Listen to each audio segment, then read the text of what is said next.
Today's viewpoint has been underwritten by Badiato Real Estate, providing personal and professional real estate service since 1987. For all your real estate needs, call Diane Badiato at 402-690-4769. Linda McDermott with Fricke & Associates is an independent insurance representative, helping you with personal and business insurance, as well as your long-term care, life, health, and retirement needs. Come join the conversation at PoliticalInsidersReport.com, Nebraska's source for local politics. For visual messages with impact, Roger Snowden Media Productions. And now, here's our host, Kris Pierce. Good morning. Welcome to Viewpoint with Kris Pierce. I'm your host, Kris, and we've been on a bit of a hiatus. We've actually taken a vacation. You know, our 100% volunteer team needs a little time off once in a while. But in the meantime, while we're gone, we were gracious enough. We were gracious for Councilman Franklin Thompson actually delivered a proclamation from the City Council making October, I believe it was 4th, Viewpoint Television Day. So we want to say thank you to Franklin Thompson and the Omaha City Council for that great honor. You know, not many people know I'm taking a bit of a privilege this week. Not many people know that I was a ward of the state from the age of 6 to 18. Was in foster care, group homes, and places like that. And a lot of people don't know that. I don't share that a lot. But this show has given me the opportunity to tell you the impact what foster parents, adoptive parents can give to kids, not only people like me, but for everybody else. And not only that, not only are these people extraordinary because they took me to their home, they took care of me for a while, but they do so much more now. And I want to take this opportunity to share that with you here today and for the next couple of weeks. Now, you may also realize that we're going to a half-hour format. CTAC is now reduced to half hour, so this will be a two-part show, everybody. So make sure that when you're into this show, you watch next week. The other thing I want to remind you, we are still at the Abrahams Library here at 9th and Fort. It's a great library. We're great to have them as a partnership. So let me get into the introductions of who I call Mom and Dad. Kevin and Susan Fry, thank you for being here. It's nice to be here. Another similar thing people don't know is they're staying with me for a week. This is the longest I've seen you in 15 years. I was telling people that just the other day. So that's about it. So the interesting thing is we actually were together for only 2 years, from when I was 9 to 11, and yet you are the only people I've ever called Mom and Dad other than my in-laws. I'm sure they're going to watch this. Hi, Mom and Dad. But what I want to talk about is how you guys started, because I wasn't your first. I wasn't your first foster child. You had done this previous. I mean, you were basically newlyweds, weren't you, when you first kind of got into taking care of other people's children? Talk a little bit about that. When we were students at Purdue University, we used to go to Cooks and Hills Christian Ministries in Salem Springs, Arkansas. And we would do these work trips between Christmas and New Year's. And we became acquainted with a family that just was so dynamic in the way they fostered the children in their home, that we thought we should think about doing this. And so Donna and Mary Ellen Wilkinson were quite an inspiration to us, and so we decided that once we got married that we would start at Cooks and Hills, and we were there for a little over a year. It was kind of boot camp. We lived out of suitcases. We were relief parents for 17 different couples, and so every time they needed time off, we went in and kept things going until they got back. And they always thought we did a good job if the kids met them at the door crying, say, "I'm so glad you're back." So Susan, how many kids do you guys think you've fostered? And let's leave Eden out of it for now, because I think that's really the same thing. But how many kids that you guys think have been in your home and you've been sort of parents and guidance over the years? Including all the ones at Cooks and Hills, it's probably been about 150 kids. That's a lot. That's a lot. So I want to move in. So, you know, we were together. It was a group home setting, but it was at the time we had 10 kids. I'm gonna have some pictures up because I found some pictures of they were foster parents to 10 kids at one time. I can't imagine doing that myself. But then you left. You kind of started your own journey. Kevin, you went back to school, got your degree in landscape architecture. Yes, I did. Very good, by the way. He had me working for him for a summer last time I did lawn care. And Susan, you're a teacher. Right. You've been a teacher for a long time. But after that, did you start getting the itch again? Is that how this whole thing, Eden Ministry, started? Well, the way Eden started, I had a business trip to Zimbabwe, basically to do master planning for a Christian camping facility that was being built in Chinoy, just south between Chinoy and Chigutu. And I knew I could save $30,000 in fees. I could do the illustrations that they needed for fundraising. And we knew it would be a good thing for these people who were building this camp. And I thought I was going to blast in there for 2 weeks, blast out of there, and draw like a maniac, and that would be the end of my African adventure. But everywhere we went, there were AIDS orphans who were in terrible situations. They were not getting help from government. They were not getting help from people around them. We just kept running into them. And so when I came home from that trip, I told Susan we needed to think about doing something long-term because of our background in foster care. We were very familiar with what children go through when their parents are out of the picture permanently. And so she wasn't too thrilled about the idea, but she should tell you that part. Well, tell me about that. Well, he visited in June of '97, and I got to go in February of '98. And while I was there, I met some people in Doma, Zimbabwe, who said that they knew that they needed to start an orphanage, but they didn't know anything about how to run it and had no idea how they would ever fund it. And because of our experience working with foster kids, I knew that Kevin was right. We needed to go long term. Now, I want to go back to some dates. You were there when in '97? June. And you went when? February of '98. '98. And just to give you guys a time frame, you arrived in Zimbabwe Christmas Eve '98. Right. Yes, we did. So that was a very short period of time. Now, I think the other thing that's interesting is you had two young sons at the time, biological sons, Joel and Ian. And Joel was how old at the time? Joel was 17. He finished high school a semester early so that he could go with us, and we had to get Ian there in January to start a new school year, or they wouldn't allow him he to was come. He was 11. 11 years old. Yeah, he was So 11. in fact, Ian sort of grew up over there, Yes, he did. and we'll talk about that. He's back over there with his his family. So let's talk. We got a few more minutes in the segment. Let's talk about. So you guys have made the decision. We're going to make this commitment, and that's just a huge commitment. So besides packing the family and going, what else did you have to do to prepare to go? Because you went in February of '98, so you didn't have a long time to prepare to get there. So what No. did you have to do in that short period of time? Well, one of the things we did, we went out every weekend to start raising funds. We went to business contacts. We went to a lot of different churches. That's basically how that started. One of the other things that happened when Susan met this group of Zimbabweans, they had targeted a specific property as one that we should purchase because with the 10 acres came a lease on 357 acres that we could use for feeding orphans.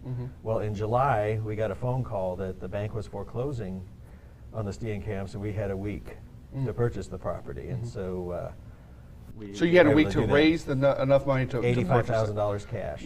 Now, being a missionary is not legal in Zimbabwe, correct? At the It's- time in '98. In '98, it was frowned upon Right. in a lot of ways. But you went there under the guise that you were, you bought property, you were kind of an investor, kind of a. We went in as foreign investors, and one of the reasons we did that was it was the quickest way to get permanent residency. If you're going to work with children and spend a lifetime raising them, then we needed to be there for at least 20 years. So let's go back. I want to touch on your main motivation because we've talked about this a lot, and you hinted on this, AIDS orphans, and how that's and using a word you used with me many years. It's a pandemic. Tell us a little bit why there are so many AIDS orphans in Zimbabwe, which for just a history, it used to be called Rhodesia, which was a British colony. Yes. So tell us a little bit how'd they get all those AIDS orphans? Kind of how does that work out there? HIV/AIDS has taken off like a rocket in all of sub-Saharan Africa because the cultures generally are fairly promiscuous. The attitude about sex is that men should be able to have sex anytime, anywhere with anyone, and no one is ever to question that. We find that a lot of the Shona couples, we work with the Shona tribe, a lot of the Shona couples don't live together. They spend 8 or 9 months of the year apart. She's off growing something in the Kamusha, the communal homeland, while he's got a job somewhere else, and they're apart. And so they cheat on each other, and then HIV/AIDS just explodes. And what we've ended up with In our particular district, in Makundi district of Mashonaland West, we have an infection rate of 86%, including children. Wow. And so, nearly everyone who comes to our medical clinic has tuberculosis, HIV, and severe malnutrition. So that's our starting point with most patients. So let's briefly, I'd like to talk about, so, if there's an 87%, infection rate, how do you protect yourself? And I know that you have people that come over to help you on mission trips and things like that. You have your own staff that you take care of. How do you protect yourself from being infected? I mean, I think a lot of people would think, wow, that's awfully dangerous, and you've been there for 15 years. Yeah, one of the things we've learned, one of the world's greatest experts on HIV/AIDS is a friend of ours, and she's been able to teach us quite a bit about HIV. The virus is incredibly fragile outside the body. It's dead within minutes. And so even when we run out of rubber gloves, if we use bleach water between patients, we don't have transmission. If tears and saliva have the virus, but you would have to ingest more than a liter to get enough virus to cause infection. And so as long as there's no sexual contact and no blood contact, we really don't have to worry about it. Okay, so Susan, because you're dealing with kids, and I know one of the missions you guys have is to better their life. In about a minute, we can start the conversation. So they come to Eden's Children's Village. What is their first day experience? How do they adapt to this new experience, because it's not from home if they even had one? Well, at first the children are usually very withdrawn, very quiet, often very sad demeanor. And gradually, they realize that there's going to be plenty of food, that there's love everywhere they turn, and they start feeling safe. And it's fun to watch that process happen and see them realize that there can be kids again. They can play. They don't have to worry about where the next meal is going to come from. They don't have to take care of sick relatives. They just get to be kids. And they usually love going to school, because often they haven't got to go to school. And they do attend school with us, and they love it. Well, when we come back, we're going to talk about where it started, kind of your first year, and what it has become to. And we're going to get into some amazing numbers, guys, of just the amount of not only kids, but just communities that is supported and supports this operation when we come right back. Listen, I think it's time we had that talk. Now, I can tell that you really like this girl, but I think you kids move way too fast. I just need to know that you're using protection. Dad. So buckle up, son.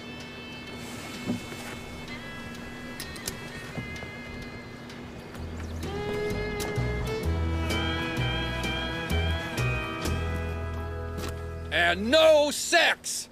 Selling cookies is about the big picture. You have to have a goal. A big goal. Something you and your team want to do in the world. We choose Where the money goes. a trip, an adventure, Helping people out. helping a lot of people out.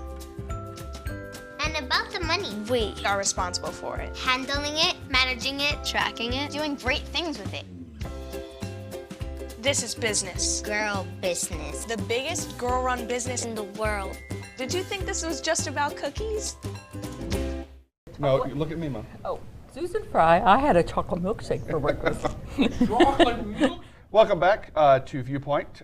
We are in our conversation with Kevin and Susan Fry with Eden Ministries, and if you missed the first 12 minutes, you're going to miss that I used to live them for 2 years. So while we were at a function last night, everyone asked, how did you handle Kris? They then actually can say we only did it for 2 years. So that's your guys' cop out for that. I'll give you that one. Susan, we talked about kind of the first day. So they get for the, I mean, is there some medical procedures? Do you put them through, like, let's find how healthy they are so Yes. you can know what kind of care they need? Yes, we have a nurse on staff, and all new children go through procedures with her where she can determine what their health level really is, and to know if she can determine if there's been abuse in the past, just to try to get information, because often when they come, we get very little background, or it's very sketchy or conflicting information on the background. And so our nurse is Judy Irvin, and she has a wonderful staff that works with her that try to put the child at ease and find out physically where they stand. Okay, so Kevin, we talked about where Christmas Eve, 1998, you guys have arrived in Zimbabwe, and if I remember right, your plan was not to be back for 3 or 4 years at that point. So what did you have to start with? I mean, did you already have children waiting on you, or did you have to what did you have to do to get up and running? Well, we had to file a lot of paperwork with the Ministry of Social Welfare, and there was a process to go through there. We also had quite a lot of work to do to get our foreign investment up and running. The first year we were there, we actually put 385 children in a squatters camp in Chinoy into school. We knew we wouldn't be taking orphans in right away. We had to get the groundwork laid. So yeah, it was early 2000 when we took our first child. So when you got so 2000, so it took about a little over a year to get settled. But you already had a house. You actually purchased land, 10 acres, but of course it came with a home. Right. At that point, how are you guys surviving? I mean, there aren't Hy-Vees and bakers, and I'm not going to tell everyone the stories of the type of food that they eat. The zoo was the shopping list for them. That's why we didn't go. So how did you guys survive the first year? The first year was really a lot of fun because you're trying to learn 10 million things at once. You're trying to learn language and culture, and it's a very different part of the world, different ecosystem, and we just had a lot to learn in a hurry. So what were some of the challenges you had to face being an American and the way we do things to the way they get things done there? Okay, well, as Americans, we always want to fix everything. We think we can fix everything. And the problems that we were facing in Africa were problems that we were never going to really alleviate. When you talk about employing people, the productivity level is a fraction of what it is here. And is that a cultural thing? Well, it's a cultural thing, but it's also the law in Zimbabwe is totally slanted for the benefit of the employee, not the employer. And so we had to learn how that whole thing worked and work at setting things up so we actually protected our investment and the children's futures as well. Okay, so Susan, you're past the first year. You've got that paperwork. We're now in 2000. What was the first thing? What was the first major step that you knew that we're making a difference? We're actually doing something. Well, we had to get our sewing business started, and so I had interviewed and hired 15 ladies, most of them single moms who needed jobs, and started sewing classes with them because we were starting a sewing business. And that had to be a priority so that we could get our permanent residency and fulfill our investor status. And that worked very well. We had plenty of business because all the farms around us would buy 2 pairs of overalls for every employee they had, plus maids' uniforms. Every school has a different school uniform, so we were making those. And so it was a busy year. So you really were becoming self-sufficient. Yeah. I mean, it's not like you were just there to do good deeds, but you're there to do good deeds, but become self-sufficient so that you continue. Do you think that philosophy is why you've been able to last so long? Well, I think part of our success was we were very upfront with government in the first place. We told them we had a corporate responsibility program and that we would be doing benevolent work with destitute children in Makonde district. And so they knew from day one that we were there to start a sewing company, but we were also there to help local children. Now, I know you're asked this many times is, well, what organization or what church are you with? You're not. This is something you've started from scratch, correct? Yes, Right. yes, it's a standalone mission. So yeah, I know that you work through your home church in Goshen, Indiana, but really this is something that you started from scratch. So you're now this far. Let's talk a little bit. You still got 2 sons there. You have Ian, who is still in grammar school, I guess is what they call. So how is he adjusting to all this? Ian had the hardest time adjusting. He did not want to leave Indiana in the first place. And he thought we were ruining his life, and then he had to go to boarding school as a day scholar and stay with his aunt and uncle at night, and he hated boarding school. It was very much like a military school. Very, very strict. It was pretty brutal for him. He got to the place every morning he was vomiting by the time we got to the gate. So yeah, it was difficult. But now he and his wife Heidi, their 2 children, are there with you doing mission work as well, and partnering with you and then probably expanding things that you couldn't do, but now they've taken on some of that responsibility. A big 180, wasn't it? Yeah. Oh yeah, he's thanked us. Ian has thanked us probably 20 times for taking him to Africa to grow up, because it's changed him. Right. Well, and I know that soccer was probably a big salvation for him as an activity to keep busy. So, tell us a little bit about. We got 5 minutes in this segment, but tell us about all the different things that you do. I mean, you raise livestock, you grow crops. I mean, for a while there, you had a horticultural, center to help not only produce food for who you serve, but also to raise money. So tell us some of the different things you've done in this little plot of Africa you've got. Okay, as far as orphan care, we have full-time residential care for kids who really don't have anybody. They need a safe place to grow up, and so we have a children's village we've built for those kids. And how many kids do you have today? We're taking care of just under 200. Yeah, 200? Just under 200. We've got some kids are still living with a grandparent or an aunt and uncle, but they're in non-functional family units. The kids are not going to get an education or adequate nutrition or health care if we don't intervene, and so we take care of those kids too. And about how many of those, in addition to the 200? No, they're part of the 200. Oh, they're part of the 200? They're okay. part of the 200. Okay. And then we also have some of our farm employees are fostering some of our kids, and so that has worked out really well, and that was quite a coup on our part, because the African belief is that evil spirits have destroyed that child's family, and if you bring that child into your home, you bring the evil spirits in and they'll destroy you as well. So our guys feel like they really enjoy it. It's their ministry, it's their way of doing something good for these kids. And then we have some kids that are on supplemental feeding through our medical clinic. They're starving to death. They're very much in crisis, and it's the first step of our getting involved with them. So we've talked. You've at one point you raised rabbits.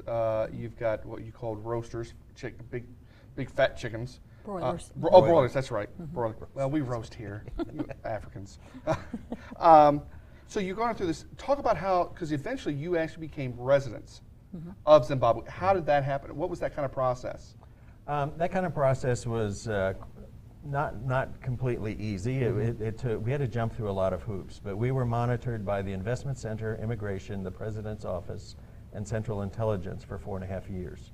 Then they made the decision whether they would let us stay or not, and they decided they would let us stay. So we have our permanent IDs, and we are free to come and go as we need to. Okay. So where do you see, what do you think is your next biggest goal as far as the development of Eden's Children's Village? What is yet to be done? The one part of our vision that has never happened is our vocational school. And so we're in the process of applying for a Rotary International grant, and we're looking at other funding sources to try and get that started. We have a number of children that are old enough now, they're ready for vocational education. They're not prepared to go to university, they're not university material, but they are. We want them to learn a vocation before they leave us, because unemployment is still extremely high, and they need to have an edge somewhere so that they can get employment and feed themselves. Susan, tell me, because you guys, the mission and with sponsors, have actually brought some of these kids to America to go to school. Right. You've had very many. How did that happen? I mean, how do you? Well, the sponsors are really, they follow their kids all the way through our school, and they want to see them get further education. And we have a young man now who's at Johnson University, Knoxville, Tennessee. He's begun his senior year, and he will return to Zimbabwe in May next year. And he is very, very excited about returning to his people, but he's done an excellent job here being an ambassador for us. He's been a good student, very well liked, fantastic soccer player.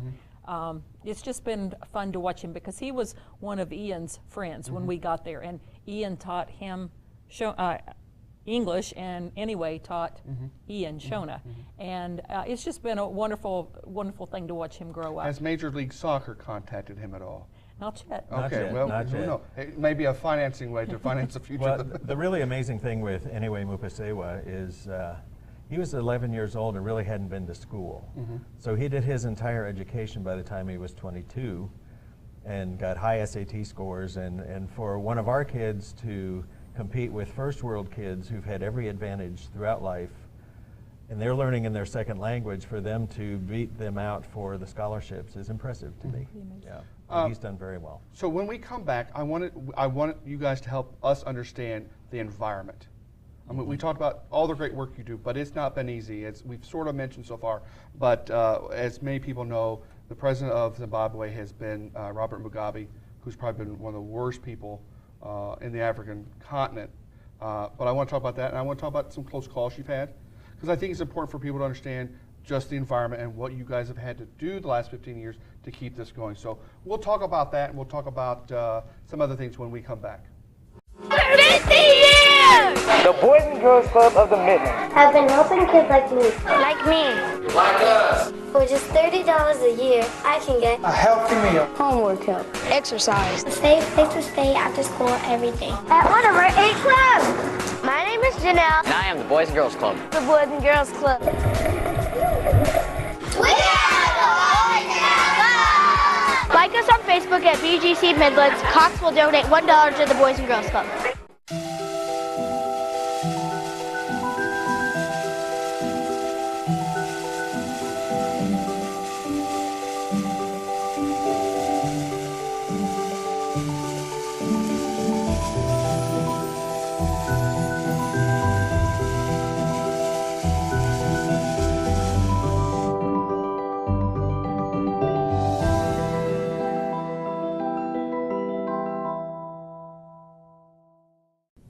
Welcome back to part 2 of our Eden Ministry show.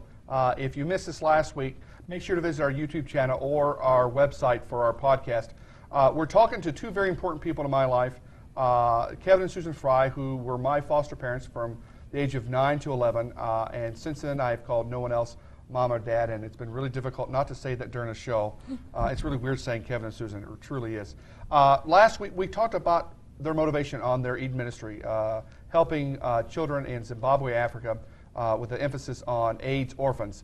We talked a little bit about some of their motivations and some of the things they had to go through just to get it going. So, Kevin, that's kind of where we ended, but we want to start out with kind of continue our conversation with some of the other things you do. Tell me about the farm, the medical clinic. I mean, this isn't just a group home or an orphan's home. This is so much more, isn't it? It is. We operate a medical clinic that treats 28,000 people at no charge. And we use our clinic to find children at risk in our community who need assistance. And we've been able to intervene in several abuse cases and neglect cases.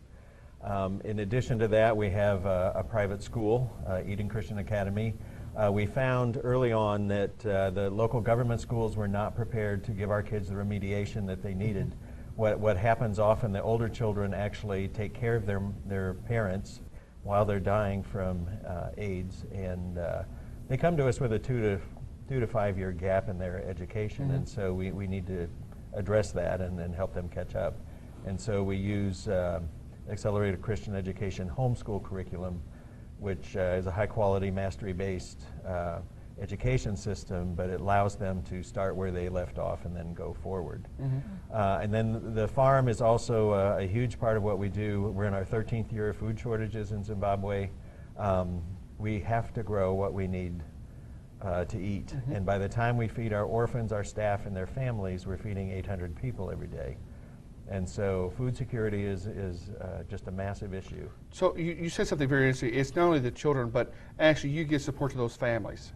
Yes, absolutely. And then absolutely. And to your workers and to their families. So Yeah. Really you've created a kind of a network, a community, so to speak. Yes. So I'd like you to tell the story that you told me many years, I think we talked about the other day, the eggs and sugar story, to where you had excess amount of eggs, and you used to give them to a great, why don't we tell that story? I think it's a great story. Yeah, for just a short while, we did have more eggs than we could consume, and we were not able to buy sugar anywhere. And we found a local grocery store that wanted our eggs, and so we made a deal with them. If they would give me sugar, so I had sugar for the children, then we would give them eggs, and that worked fine for a while. And then the guy decided he wasn't going to sell us sugar, and I said, well, then we're not going to sell you eggs. So it's a true barter system over there, isn't Yes, it? it is. If you want eggs, you give me sugar. So so let's transition a little bit and talk about the environment that you guys have to work in. You know, people have always asked me, have Kevin and Susan ever had to run? And you've had to do that a couple times. Not as often as people may think, but you've had to. No, I mean we had to evacuate and take everything that was essential.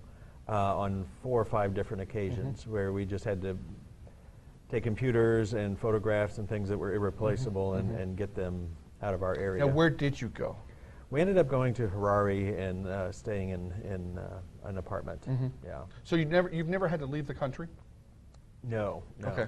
No. Right. Now, the other interesting thing is actually, Susan, your sister and brother-in-law actually have been missionaries even longer, but they started out in Zambia.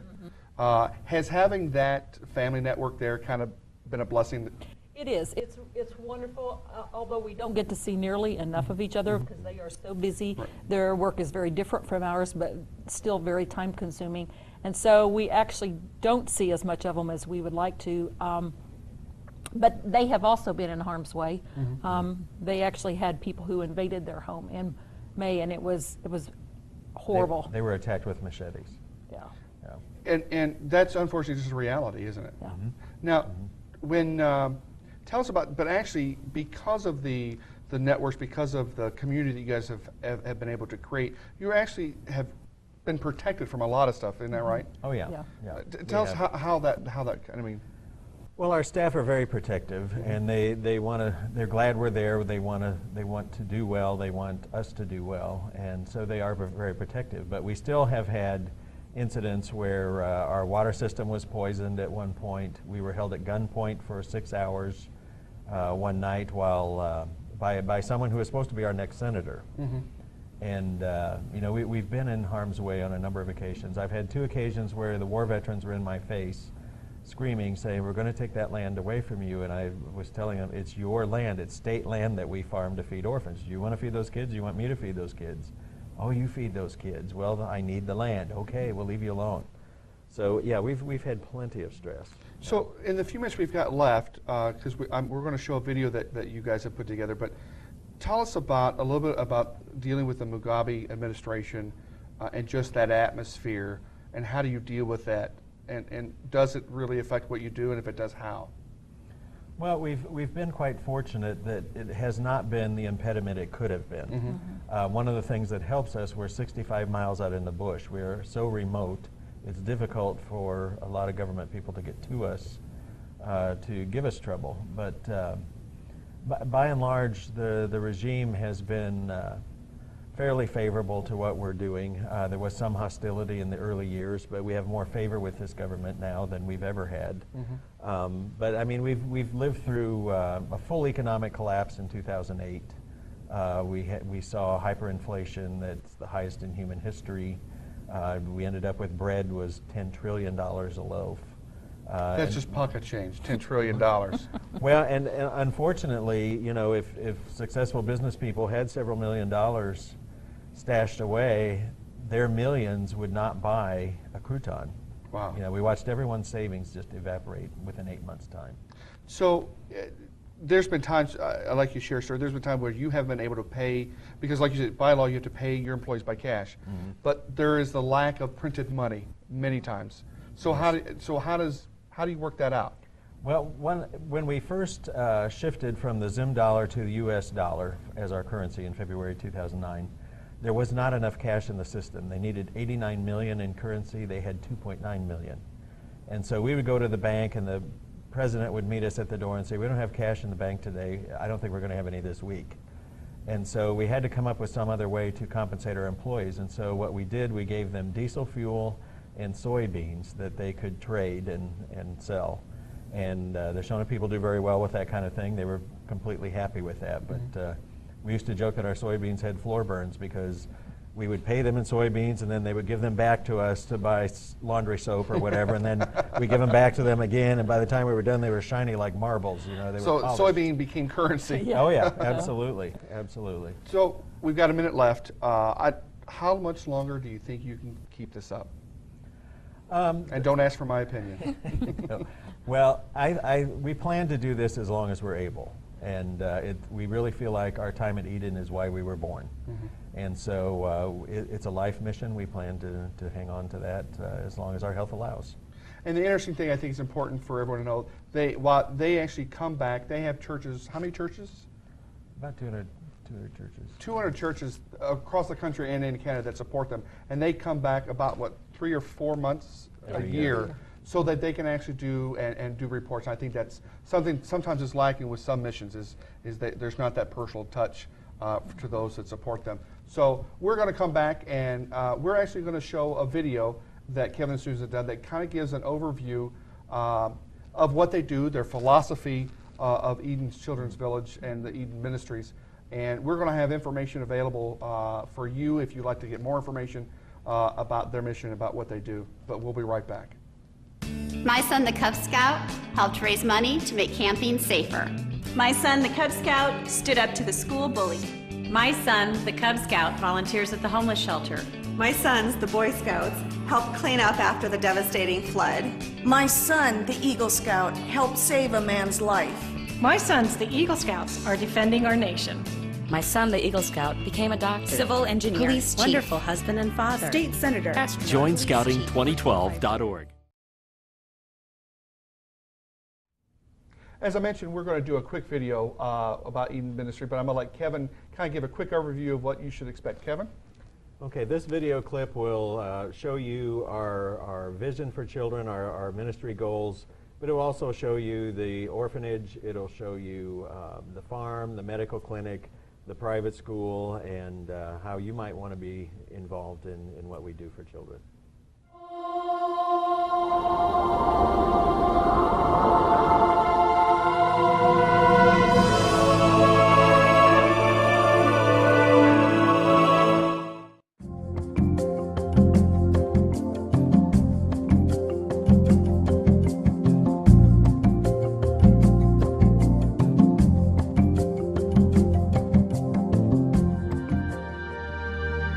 Here in Zimbabwe, we have a tragedy.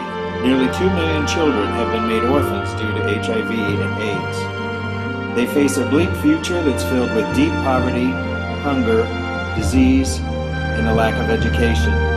Their situation is one that's filled with grief, isolation, and helplessness. It is a life without hope or promise.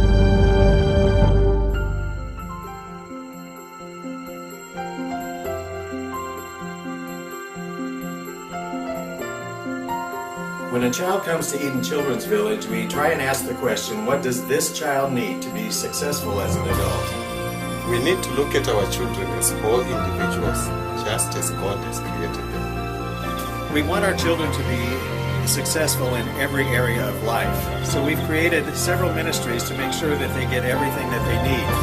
So here at Eden, we have an orphanage, a farm, a school, and a medical clinic. Each ministry is important and each enhances the others. Children need a quality education that will fuel lifelong learning. They need to be able to exercise all the gifts that God has given them. So our children need to be discipled so that they can grow in their faith and become productive, proactive members of their church and community, and men and women with the highest integrity. Many of our children that come to us either come with maybe malnutrition or even compromised immune systems because of the HIV virus that they have, or even because of parasites. And we found that the best way to deal with this is to really make sure that their health is up to scratch with their diet. Their diet, especially a balanced diet, is a really important part of their health. Emotional care is an essential part of our children's lives, as they deal with the catastrophic losses of their parents, as well as additional neglect and abuse.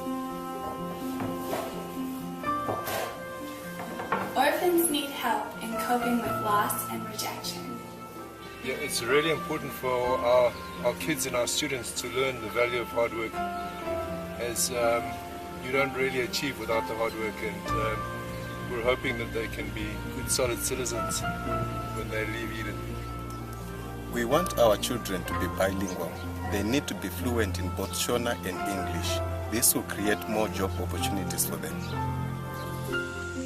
Children who are behind in their education deserve remedial education so that they can realize their God-given talents. Children need to have a voice. Children have to be able to speak out about the traumas that they've experienced in life. We try and cast a vision for our children that they are not 15th class citizens as they're often told, but that they are quite literally the sons and daughters of the King of Kings and Lord of Lords, and we want them to be excited about their identity in the kingdom.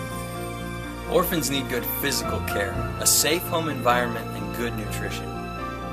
Children who perceive themselves as underachievers need programming to help them succeed at something outside of the classroom. Then they can take that success back into the classroom and they will prosper.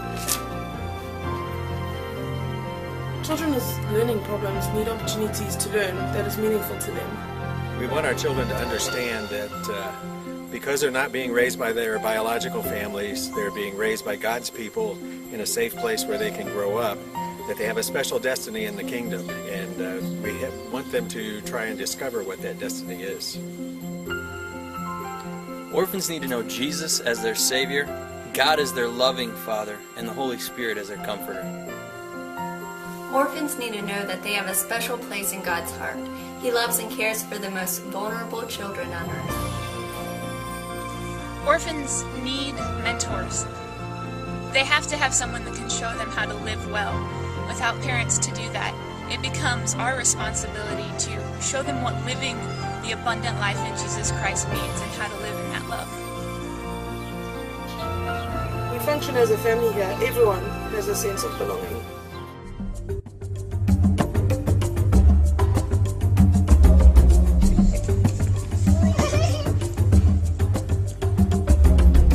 He's a happy one.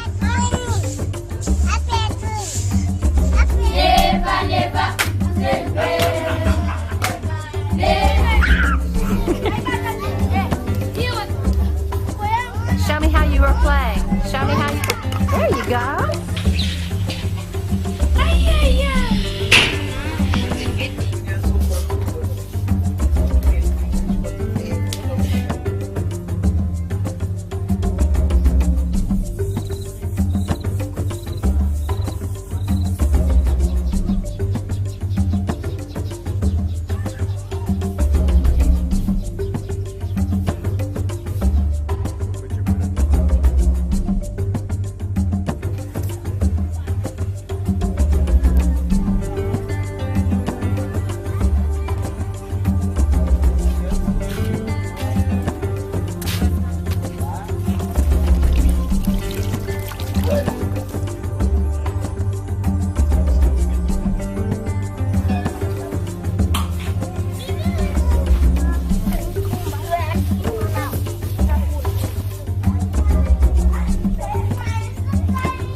produce as much of our staple foods as possible.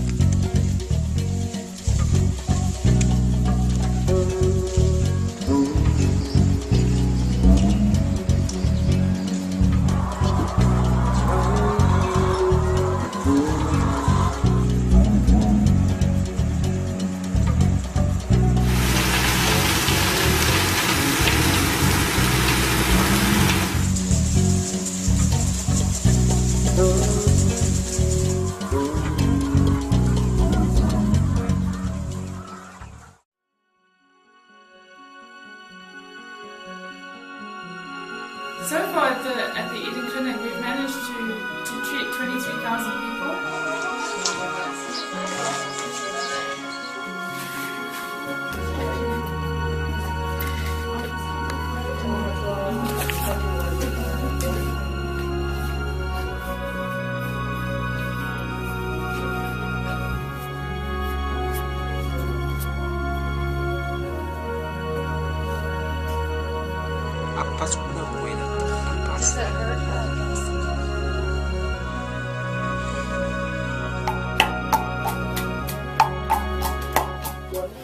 The Eden Clinic is a really important way of being able to recognize children in need.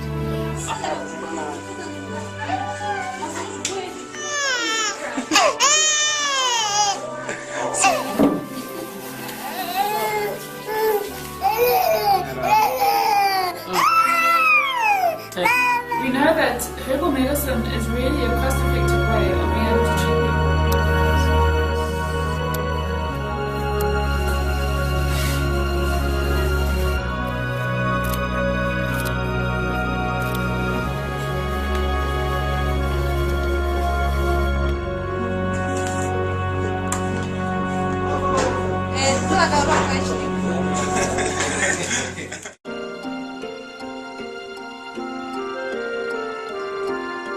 What is your name?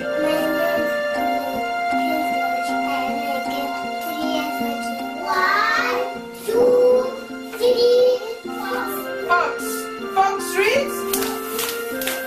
Elephant Street?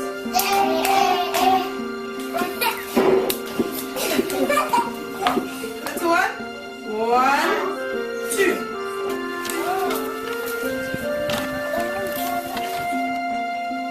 What's that, baby?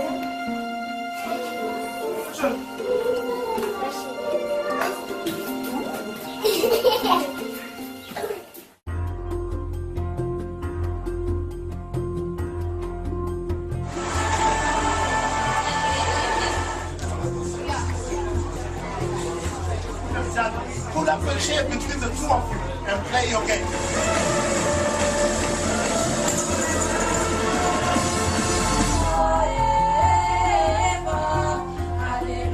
What's different? Go on the ladder!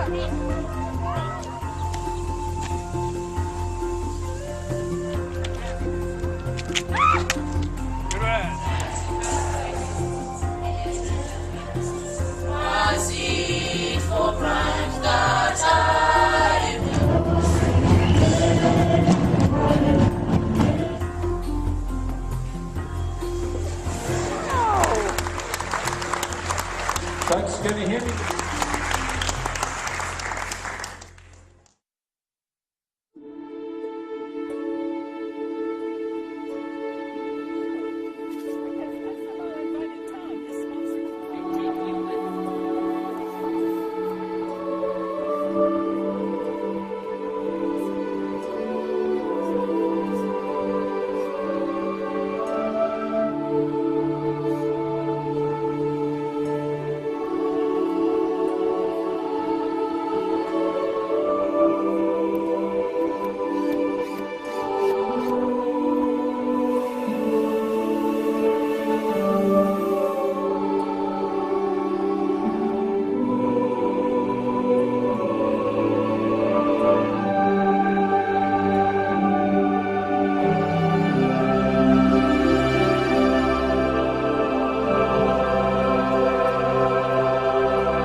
25 years, Family Housing Advisory Services has been improving quality of life by helping people achieve housing and financial stability.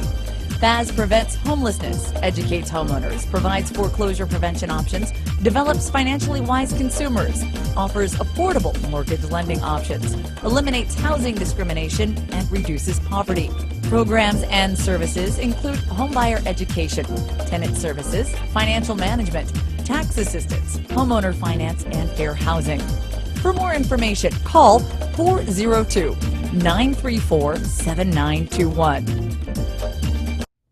I want to thank you guys for watching our show today, focusing on Eden Ministries and my parents, Kevin and Susan Fry. I want to thank them for being part of the show. I think it's important that sometimes we have to look at what other people are doing to give us some inspiration. While I only were part of their day-to-day lives for 2 years, they have been a part of my life for over 30. And that's the important thing about what adoptive and foster care can do for kids that really need it. And they are very, very special people because they've taken what they've done here in the United States and taken that philosophy, that love, and extended that to another continent, another country, and as I like to tell them, another hemisphere. So with that, I want to thank them. I want to thank you guys for watching. And we'll have some information in our closing credits about both the Eden Ministries, but also about how you can become a foster parent here in Nebraska. So until then, we'll see you next time.